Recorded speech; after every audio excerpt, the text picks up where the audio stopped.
Fait de choix et j'ai fait le choix de partir. Tels ont été les mots simples de Carlos Taix cet après-midi à Brasilia lors de son ultime point de presse.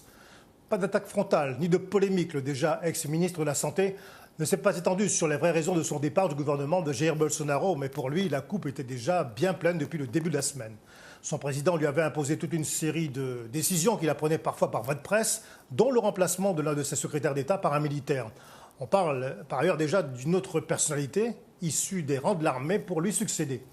Mais les interrogations de Taix sur l'utilisation de la chloroquine ont aussi agacé au plus haut sommet de l'État, et puis son soutien permanent au gouverneur des États a fortement dérangé Jair Bolsonaro. Ce matin, le chef de l'État a même employé le terme de guerre en évoquant les principaux responsables des grands territoires brésiliens.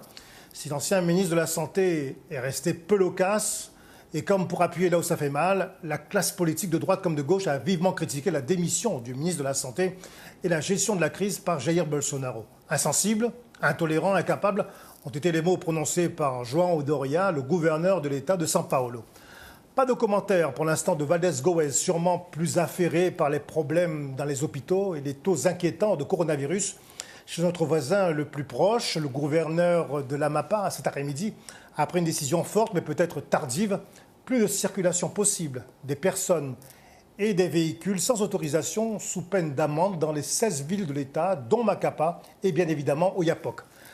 Mais tout cela à partir de mardi prochain. Suivez l'info sur Guyana Première, télé, radio et Internet.